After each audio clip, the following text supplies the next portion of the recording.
Hi, it's the book traveller again, still here in Vienna. Hopefully, you've just had a listen to me reading chapter 17 and 18 of The Wager, and promise you I will come straight back with a continuation with chapter 19, The Haunting.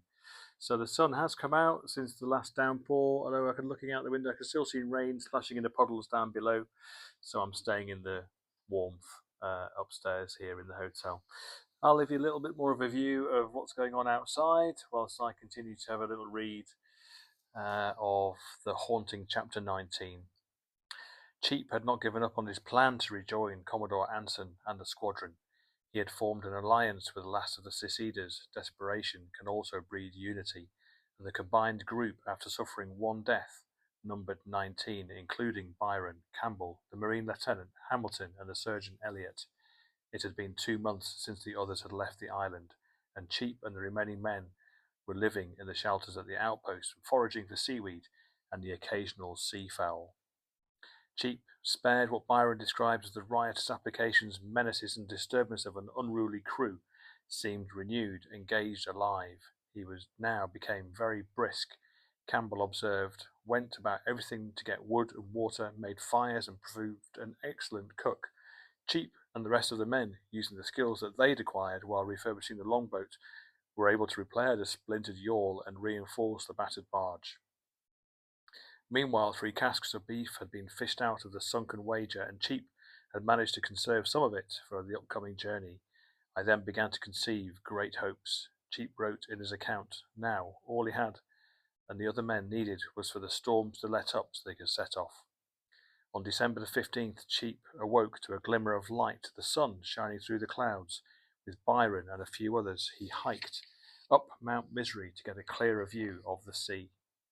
When they reached the top, he took out his telescope and scanned the horizon. Rough waves could be seen in the distance, but the men were impatient to flee the island.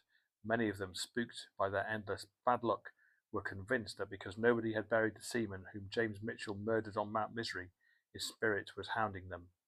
One night we were alarmed with a strange cry which resembled that of a man drowning. Byron wrote, many of us ran out of our huts towards the place from whence the noise proceeded, which was not far off shore, where we could perceive, but not distinctly, for it was then moonlight, an appearance like that of a man swimming half out of water. The noise that this creature uttered was so unlike that of any animal they had heard before, that it made a great impression upon the men, and they frequently recalled the apparition at the time of their distresses. The castaways began to pack their few supplies into the 20-foot barge and the 18-foot yawl. Even smaller then than the cutter, these vessels were upon open boats with only cross planks for seats. Each had a short single mast enabling it to be sailed, but oars had to provide much of the power. Cheap wedged himself into the barge along with Byron and 8 others. Amid the tangle of bodies and ropes and sails and casks of food and water, they each had barely a foot of room. Campbell, Hamilton, and 6 others were similarly crammed into the yawl, their elbows and knees jostling those of the person beside them. Cheap glanced at the outpost, their home for the past 7 months. All that remained were some scattered, wind-beaten shelters, evidence of a life and death struggle that would soon be wiped away by the elements.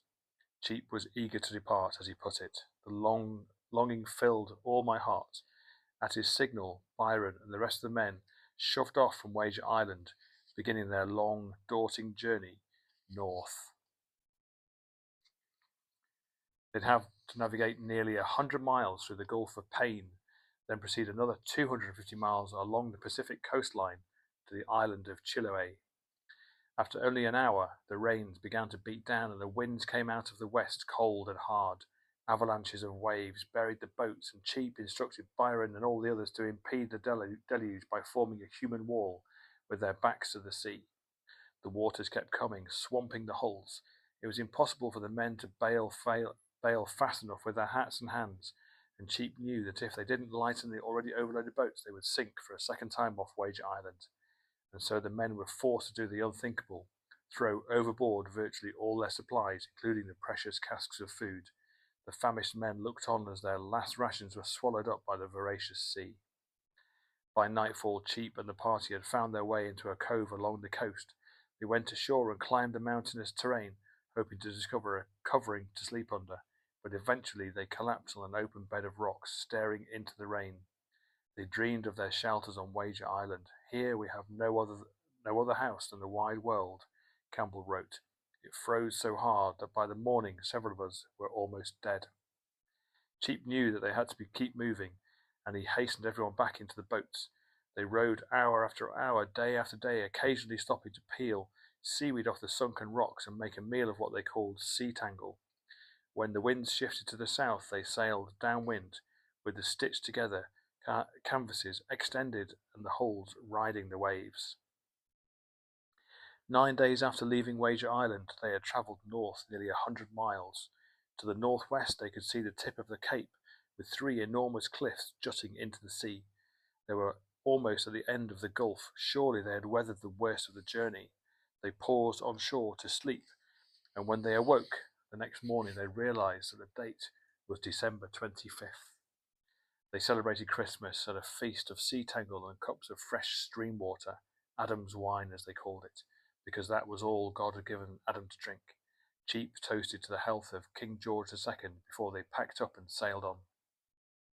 A few days later they descended on the Cape, the most critical point on the route, the seas converging here, seas with overpowering currents and colossal waves with frothing peaks, which Campbell referred to as the White of Whites. Cheap ordered the men to lower the sails before they capsized, and they began to pull the oars with all their might. Cheap urged them on. After hours they became abreast of the first of the 3 cliffs, but they were soon driven backwards by the waves and the currents. Although they tried to retreat to a nearby bay, they were so tired that they couldn't make it before dark, and so everyone fell asleep on the boats, lying on their oars. After the sun rose, they recuperated in the bay until Cheap ordered them to try again for the Cape. They must pull for their king and country. They must pull for their wives and sons and daughters and mothers and fathers and sweethearts and one another. This time the castaways reached the second cliff, only to be hurled back and forced to retreat into the bay again. The next morning the conditions were so severe that Cheap knew none of the men would dare try to navigate around the Cape, and so they went ashore to hunt for food. They would need their strength. One of the castaways came upon a seal, raised his musket and shot it. The men cooked it over a wood fire, tearing off chunks of fat and chewing them. Nothing was left to waste. Byron even made shoe of the skins, wrapping them around his nearly frost-bitten feet. The men's boats were anchored just offshore, and Cheap designated 2 men to each vessel to keep watch at night. It was Byron's lot to be on the barge, but he and the other men had been revived by the nourishment, and they fell asleep in anticipation. Perhaps the next day they would finally round the Cape. Something was thudding into the barge. I was awakened by the uncommon motion of the boat and the roaring of the breakers everywhere about us, Byron wrote. At the same time I heard a shrieking. It was as if the ghost from Wager Island had reappeared. The cries were coming from the yawl anchored a few yards away, and Byron turned just in time to see this boat, with 2 men on board, being capsized by a wave. Then it sank. 1 man was cast by the surf onto the beach, but the other drowned. Byron expected his boat to flip at any moment. With his companion he heaved the anchor and rowed with the barge's bow pointed into the waves, trying to avoid being hit broadside and waiting for the storm to blow itself out. Here we lay all the next day in a great sea, not knowing what would be our fate, he wrote. After they made it ashore, they gathered with Cheap and the other survivors. The party now numbered 18, and without the yawl there was no longer room to transport them all. 3 more men would fit with difficulty in the barge, but 4 members of the party would have to remain behind, or they would all perish. 4 Marines were selected. Being soldiers, they lacked sailing skills. The Marines were fixed on as not being any service on board. Campbell confessed, noting, "This was a melancholy thing, but necessity compelled us."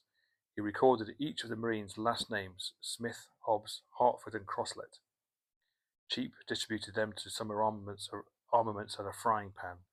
Our hearts melted with compassion for them, Campbell wrote. As the barge sailed away, the 4 Marines stood on the beach, gave them 3 cheers, and cried, "God bless the King."